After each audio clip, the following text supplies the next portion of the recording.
आज आपण पाहणार आहोत ओम पर्वत आणि या प्रवासात जो एक्सपिरियन्स आला आहे तो मी तुमच्यासोबत शेअर करणार आहे. ओम पर्वतच्या 3 किलोमीटर मागे चायना बॉर्डर आहे. या पार्ट 2 मध्ये ओम पर्वतला जाण्याची संपूर्ण माहिती या व्हिडिओमध्ये सांगितली आहे, तर व्हिडिओ संपूर्ण पहा.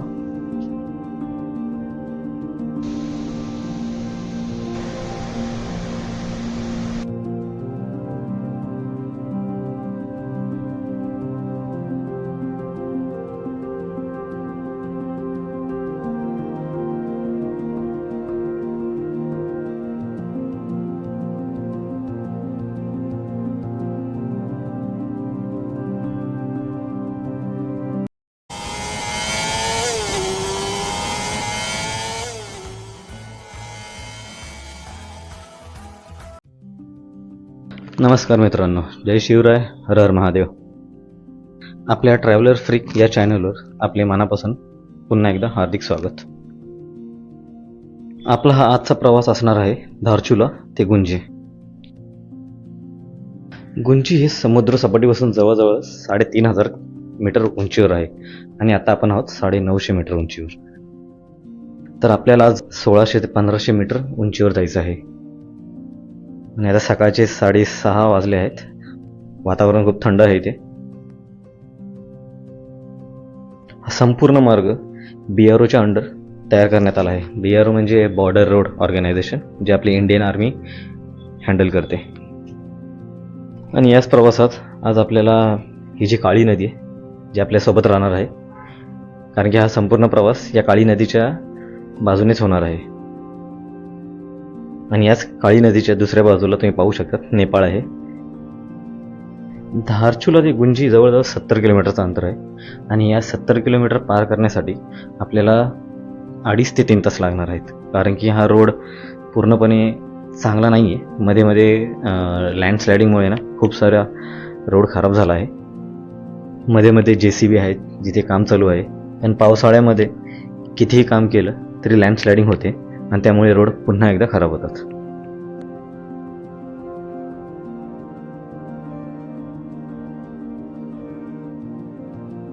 हा रोड तयार होण्यापूर्वी आधी कैलाश मानसरोवर यात्रा ही पायवाट्याने करत असे.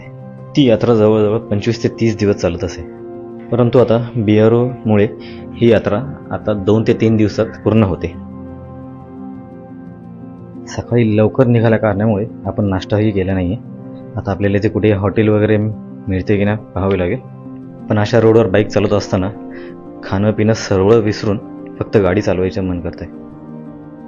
इथे मध्ये मध्ये काम चालू असल्या कारणामुळे ना रोड खूपच खराब आहे. मध्येच डोंगरातून पाणी येते आणि त्या पाण्यामुळे ना रोड अजून खराब होतो, ज्यामुळे ना गाडी चालवायला खूप त्रास होतो. गाडी चिखलामध्ये एकदम स्किड करत आहे. इथे तर मेन रोडच गायब आहे लँडस्लायडिंगमुळे, आणि हा कच्चा रोड बनवला आहे जो एकदम कडेने जात आहे नदीच्या. गाडी एकदम सांभाळून चालवावी लागते, कारण की या मातीमध्येही टायर स्किट होत आहेत. थोड्या वेळासाठी मनाला शांती मिळते रोड चांगला लागल्यानंतर. पुन्हा थोडं पुढे गेल्यावर की लगेच आपल्याला कुठेतरी काम चालू दिसतं किंवा लँडस्लायडिंग झालेली दिसते. हा रोड पूर्ण करण्यासाठी BROने अनेक डोंगरांना एकत्र आणण्यासाठी असे मधोमध्ये ब्रिज बांधले आहेत. आणि हे ब्रिज आपल्या नॉर्मल सिटीतल्या ब्रिजपेक्षा खरंच खूप स्ट्रॉंग आहेत.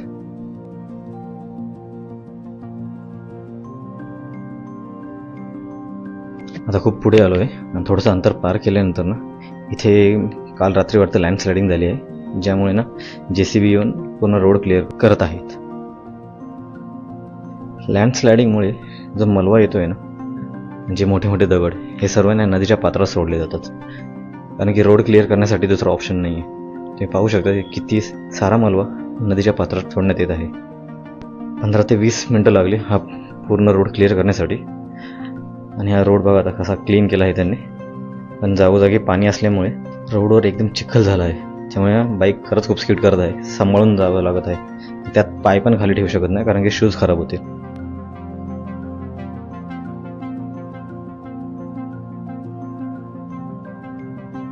हा जो रोड आहे ना हा तवा घाट आहे, आणि हा तुम्ही पाहत असाल बाजूला जुना रोड आहे, तो बंद करून BROने हा नवीन ब्रिज बांधला आहे. हा ब्रिज आत्ताच रिसेंटली बांधण्यात आला आहे. इथे अगोदर खूपच खराब रोड होता. पर्यटकांना ट्रॅव्हल करताना त्रास होऊ नये म्हणून BROने हा नवीन ब्रिज बांधला आहे. आपल्याला फिरण्यासाठी BRO इतकी मेहनत घेत आहे आणि आपण घरी बसून आहोत. एकदाच लाईफ भेटते तर मनसोक्त फिरून घ्या. मित्रांना विचारणार, मग प्लॅन बनवणार, त्यामध्ये खूप टाईम जाणार आणि तोपर्यंत तुमचा प्लॅन कॅन्सल होणार. त्यापेक्षा सोलो ट्रिप करा आणि मस्तपैकी सर्व जागा एक्सप्लोअर करा. जिथे तुम्हाला आवडेल तिथे फिरून या. हे बघा, डोंगर फोडून कसा BROने रोड बनवला आहे. अशा रोडवर गाडी चालवण्याचा एक्सपिरियन्स ना खरंच खूप भारी आहे. चारी बाजूने डोंगर, मध्ये नदी, त्यात तो रोड आणि आपण त्याच्यावर बाईक चालवतोय. मी तर एन्जॉय करतोय, तुम्ही तर व्हिडिओ बघूनच एन्जॉय घ्या.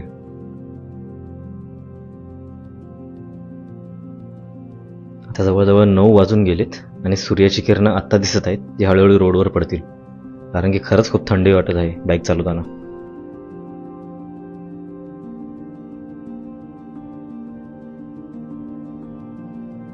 हा पाहू शकतात, मस्त की झिगझॅग रोड लागला आहे आणि एकदम वरती जाण्याचा रोड आहे. हा घाट सोडून वरती 2 मिनिटाचा ब्रेक घेऊ आणि ड्रोन उडून या रोडचा आपण व्ह्यू पाहूया. खरंच एक नंबर रोड आहे. खालती रोड, त्याच्यावरती ग्लेशियर्स, आणि हे ग्लेशियर्स सध्या बर्फाने झाकलेले नाही आहेत. ऑक्टोबर महिना असल्या कारणामुळे ना इकडनं पूर्ण स्नो कमी झाला आहे. आता हा आपला पहिला चेकपोस्ट. इथे आपल्याला आपलं परमिट दाखवावं लागेल. मग इथे ते एंट्री करणार, तुमचं नाव, गाडीचा नंबर आणि एक सिरियल नंबर देऊन तुम्हाला पुढे जाण्याची परवानगी देणार. आणि इथे तुम्ही पाहू शकतात चेकपोस्टच्या पुढे किती मोठे मोठे ग्लेशियर्स आहेत.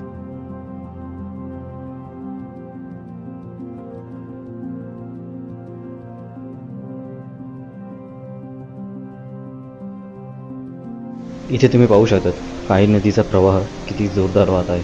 आजूबाजूला खूप शांतता असल्या कारणामुळे ना पाण्याचा प्रवाहाचा खूप जोरात आवाज येत आहे. लागली वाट, बरोबर टर्निंगला हा वॉटरफॉल आहे, त्यामुळे कळत नाही की तो रोडवरच पडतोय, ज्यामुळे पूर्ण shoes, hand gloves, bike, camera सर्व काही भिजून गेलं आहे. आता येताना काहीतरी जुगाड करावं लागेल म्हणजे परत भिजणार नाही. हा शेवटचा ब्रिज धारचुला ते गुंजीचा. ह्या मागचा रोड खूपच खराब होता, जवळजवळ 10-12 किलोमीटर रोड खूपच खराब आहे, ज्यामुळे ना गाडी मध्ये मातीमध्ये अडकत होती. म्हणून सरळ गाडी निघतच नव्हती, तिला 2-3 वेळा आडवी करावी लागली आणि मग गाडी मातीतून बाहेर आली. जेव्हा असं काही होतं आणि त्यात तुम्ही सोलो राईड करत असतात ना, मनात खूप काही विचार येतात. एकतर अशा ठिकाणी आजूबाजूला कोणी नसतं, त्यात तुमच्या मोबाईलला नेटवर्क पण नाही आहे. मग अशा वेळी थोडं डोकं लावून, थोडा विचार करून स्वतःच ते प्रॉब्लेम सॉल्व्ह करायचे असतात. आणि त्यातच खरी मजा असते. जेव्हा कोणी नसताना सपोर्ट करायला तुम्ही तुमचे प्रॉब्लेम सॉल्व्ह करतात ना, त्यामुळे तुमचा आत्मविश्वास वाढला जातो. आता फायनली आपण या जंक्शनला येऊन पोचलो आहोत.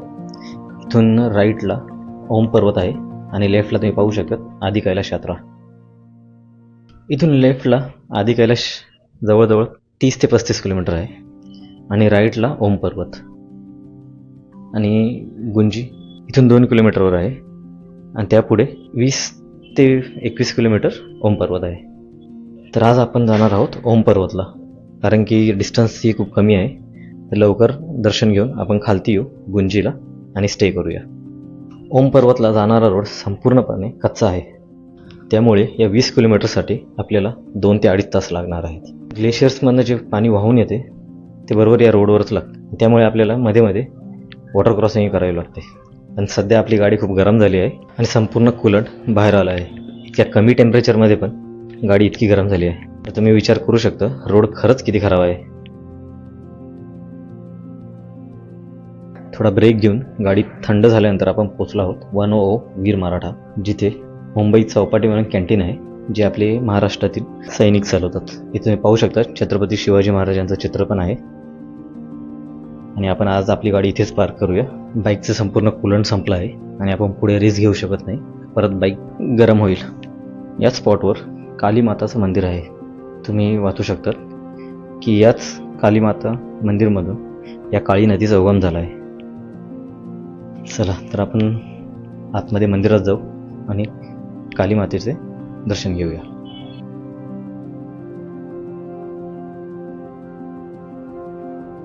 इथून या नदीच्या प्रवाहाला सुरुवात होते.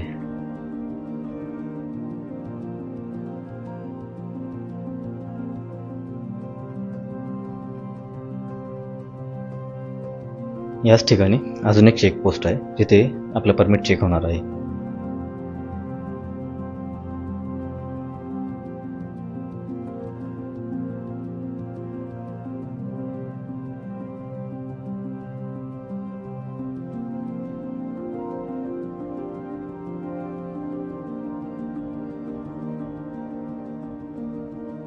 आजूबाजूच्या वातावरणामुळे ना खरंच खूप प्रसन्न वाटत आहे.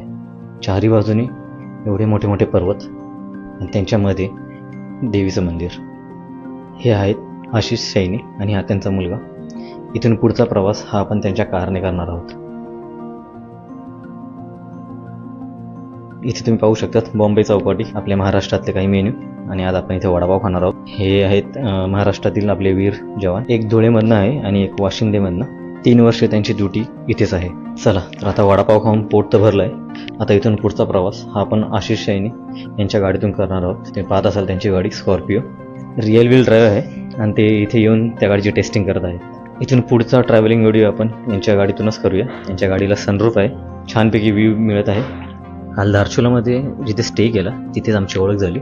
काल रात्रीच त्यांनी मला ऑफर केली होती की आमच्याबरोबर कारने चल बाईकने येण्यापेक्षा. पण नंतर विचार केला 2000 किलोमीटर बाईकने आलो आणि फक्त 100 किलोमीटरसाठी जर कारने गेलो फिर लोक क्या कहेंगे.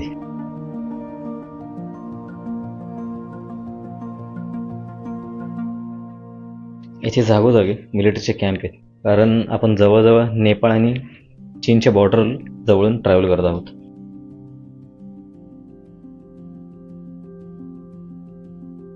फायनली समोर तुम्ही पाहू शकता ओम पर्वत. सध्या स्नो खूप कमी असल्या कारणामुळे इतका क्लिअर दिसत नाही आहे. आता आपण थोडं पुढे जाऊ. कार पार्क करून तुम्हाला जवळून दाखवतो ओम पर्वत. हा इथला शेवटचा चेकपोस्ट आणि इथून सरळ हा रोड जातोय तो ओम पर्वतला जातो. आपण आपली गाडी बाहेर पार्क केली आहे.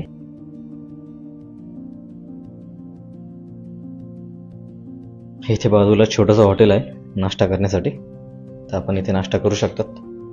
तुम्ही पाहू शकतात समोर आपण ओम पर्वतच्या इथे पोहोचलो आहोत. जी गोष्ट मी इतके वर्ष यूट्यूबवर पाहत होतो, आज ती गोष्ट मी माझ्या डोळ्याने पाहून यूट्यूबवर टाकत आहे. खरंच आश्चर्य वाटतं की आपल्या हिंदू धर्मात असेही काही असू शकते की एवढ्या मोठ्या पर्वतावर हा ओम नैसर्गिकरित्या कसा तयार झाला असेल. आज स्नो कमी आहे त्यामुळे क्लिअर दिसत नाही आहे. तुम्ही या व्हिडिओच्या माध्यमातून दर्शन करून घ्या.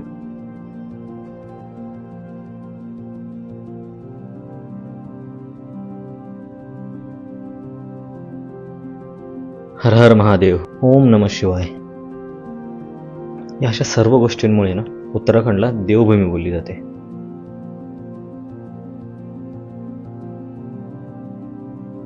आता आपण खाली आलो आहोत आपली बाईक घेऊन. गुंजीपासून 2 किलोमीटर नावी म्हणून हे गाव आहे. इथे आपण हॉटेल पाहिले आहे. आता या हॉटेलमध्ये आज स्टे करू आणि उद्या आपण आदि कैलासच्या दर्शनासाठी निघूया. आज ओम पर्वताचे दर्शन कसे घडले हे कमेंट बॉक्समध्ये नक्कीच कळवा. व्हिडिओला लाईक करा, शेअर करा आणि चॅनलला सबस्क्राईब करा. पुन्हा भेटूया पुढील भागात. Thanks for the watching.